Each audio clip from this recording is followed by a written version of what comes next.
Universal Force TV. Dear viewers of Universal Force TV, I wrote and published a novel in Tamil in the year 1984 with the title Raji Idu Unakaga. Now, Mr. Premkumar of Samyuktha Computers has brought out the novel in audio-video form in English. The characters and incidents in the story are imaginary. Please see, hear, and enjoy. Video 2. Raji, this is for you, author. Universal Force, Bala. Chapter 1. Strength and Weakness. Although Chandrasekhar was born and brought up in Madurai, his thoughts circumnavigated the world at least once a day. It did not require money. He did not have to take a tiresome journey physically. Chandran tied the knowledge shared by the teachers in the classroom, the truths learned through books and magazines, the lies, the advice, teachings of father and other relatives at home, the intimate secrets that came from the conversation of friends, and made an imaginary horse, sat on it, and flew through the world. Imagination required solitude and peace only. Both of these were abundantly available to Chandrasekhar. No one in his house would give him any work. Seeing Chandrasekhar sitting cross-legged on a chair and holding a school book in his hand, even his gruff father would feel calm. If someone gave work to his son, Father Ramaya Pillai would go to the shop with bag in his hand and say sternly, "Don't disturb him, he is studying, I am going to the shop." Although Ramaya Pillai was a junior officer in the revenue department, he did not raise prestige issues at home. In his son's school progress report, there was a row under the heading rank. Every month, after seeing the first rank in the report and signing at the parent-guardian signature space, Ramaya Pillai felt proud and happy as though he was the Madurai district collector. In return, Chandran was given solitude and peace at home. But to get the first rank, should a boy spend the whole wakeful time holding a book in hand and reading? No one thought about it though. The other family members would cool off their fury by joking, "Broody hen Chandran." Chandran didn't care about his family's taunts. The belief that one day this broody hen would become a famous man and travel around the world was deeply embedded in his mind.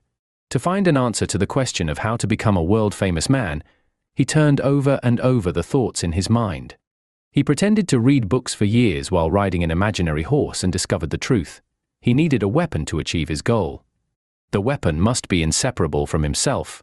It must be imperishable. It should be achievable without much help from others. It should be able to command millions of people. Chandran felt goosebumps all over his body when he realized that the weapon was the 9-letter word, knowledge. He decided that his immediate ambition was to make the weapon his own. The final year of schooling also came. The teachers were confident that Chandran would bag the first rank in the state. His father was also eagerly waiting. But Chandran had found a way to become the first among mankind, and was preparing to pursue that goal. The school books looked bitter to him now. He suddenly hated subjects like mathematics, science, and geography. He realized that if he was memorizing those books page by page, his ambitious journey would be hindered. Chandran was convinced that if he used his time and energy to develop his knowledge of English literature, he could become a genius one day. Since the government exam was due that year, all the students started showing interest in their studies. The teachers also gave individual attention to each student. The teachers whom he respected until now, and the classmates who competed with him to get the first rank in the class now, all appeared as a laughing stock to Chandran's eyes. He took on average 1 week leave in a month. Chandran refused to write any exam except the English exam. He scorned the school, the teachers, and the curriculum as an atheist mocked belief in God. When other school students went on strike for political reasons, Chandran gave a printed pamphlet about it to his own school students and encouraged them to join the strike. The students were taken aback by this sudden change in Chandran. The teachers who expected him to make the school proud were hurt and angry. Since Chandran was intelligent and had achieved first rank all these years, the headmaster was reluctant to take disciplinary action against him. The change in the behavior of Chandran began to affect the peaceful atmosphere in the house.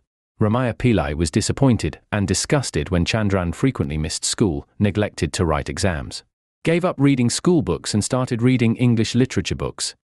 "If you don't get good marks in the government exam this year, don't expect my help to continue your studies," Find a job and leave home.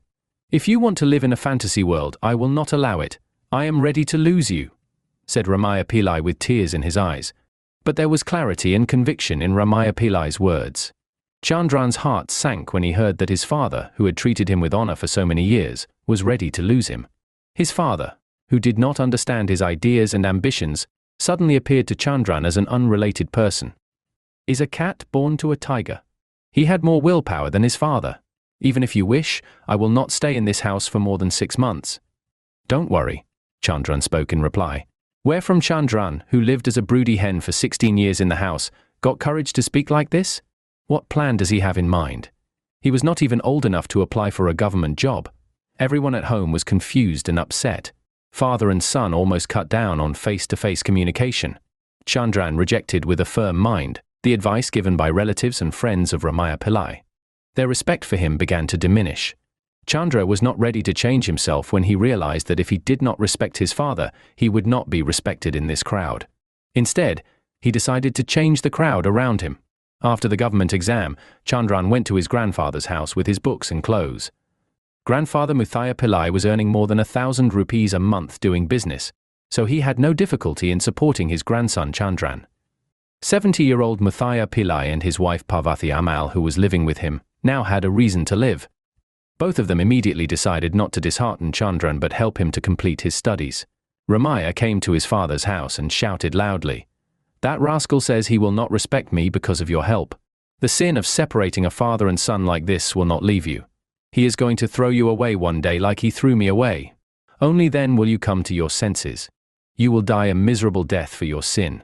Without saying anything, Muthaiya Pillai took the towel from his shoulder and wiped his face. Parvati was sitting close to the wall, fearing that her son Ramaya would beat her in anger.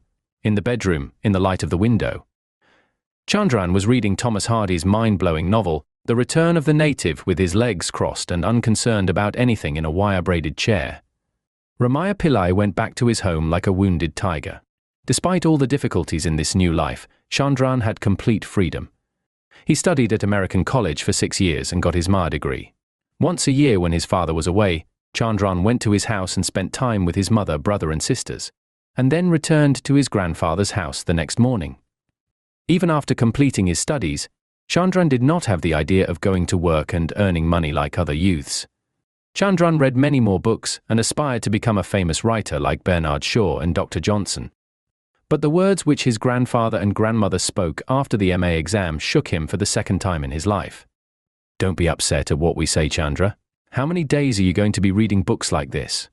We're 75, 76. You'd better find a way to make $10 while we're alive. If we suddenly die, where will you go? You cannot get along with your father. So try to find a job. Even if it's a small job, it doesn't matter." Grandfather and grandmother left Chandran's room. Chandran's mood was like that of an aeroplane that had run out of fuel and plummeted from a height of 2,000 feet. But he made up his mind in a few hours. Chandran agreed to work in a tutorial college from 9 in the morning to 6 in the evening for a monthly salary of 200 rupees. Although it was frustrating and difficult in the beginning, he used his skills to change the situation in his favor. Now that he has started earning money himself, Chandran was not a burden to anyone. During breaks in tutorial college, after coming home and during vacations, he swam in the ocean of English literature. Chandran got an intoxicating feeling while reading English literature books. He did not bother to think what he was reading, why he was reading, whether all that he read stayed in his mind. Reading like this made him a butt of many people's ridicule. But some close friends, and those who had long conversations with him, believed that Chandran would become a genius later in life. Their faith encouraged him. He channeled that enthusiasm into reading more. "Mr. Chandran, a college in Chennai has advertised that eligible candidates can apply for a demonstrator post. Have you seen? If you apply, you will definitely get it." What the tutorial college principal said didn't really make Chandran happy. How is teaching college students subject, predicate, object, active voice, passive voice and correcting their answer papers going to help my progress? Chandran thought. But the offer of a monthly salary of 800 rupees attracted his heart. He reluctantly sent the application. 17 applicants were called for an interview. The selection committee had to devote more time to testing Chandran's literary knowledge among the 17. Chandran did not fear that it was an exam or that it was an event that would determine his future. He did not give importance to it. He was answering questions with a nonchalant but confident manner, as if he were with friends. The examiners wanted to know if Chandran's indifference and self-confidence were due to deep knowledge. Mr. Chandrasekhar, you are not answering the questions directly. Please answer directly the questions we are going to ask. Despite his grey hair, the speaker's voice was firm and stern. Chandran was filled with joy instead of fear.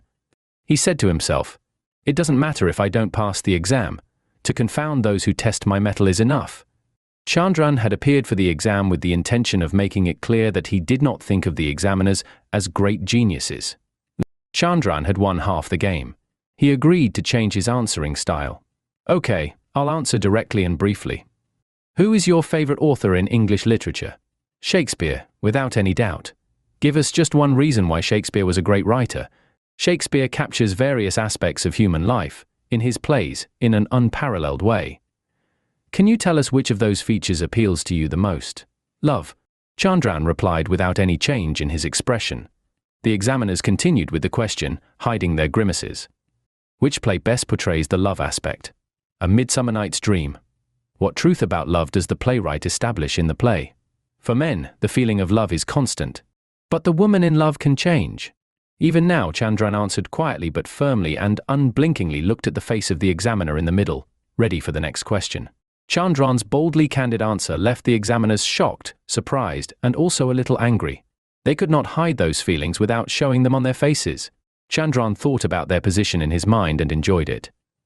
The examiner on the left, who had been quiet so far, cinched his tie around his neck and uttered the words very calmly, as if he was asking an important question. "That's right. What do you say about women's constancy of love?" "We are in Tamil Nadu, sir. I am afraid to answer. If you want, I will meet you alone after this interview and answer." The three members of the selection committee for the first time lowered their majesty and laughed uncontrollably. But Chandran did not laugh. He needed a better question. And that came. "Yes, in what book did you read such comments?" "In the book of my life," Chandra answered without any hesitation. The selection committee felt like they had lost to Chandran. They didn't want to question him further. The man in the middle stroked his half-withered head and finished with a slight smile. "Mr. Chandrasekhar, I think you have a bright future. You may go." Chandran rolled his eyes at the trio and left the room. Within 10 days after the interview, the appointment order arrived by registered mail. Chandra felt happy when he thought that this society respected his talent despite his controversial views. It was as if Chandran was given the green flag to continue his journey without changing his views. But that happiness was not complete. The life he was going to live under the control of the college from 10 in the morning to 4 in the evening reminded Chandran of a prison inmate. Chandran had no choice but to accept this new punishment, as he knew that he would not get continued support from his grandfather and the tutorial college salary was very low.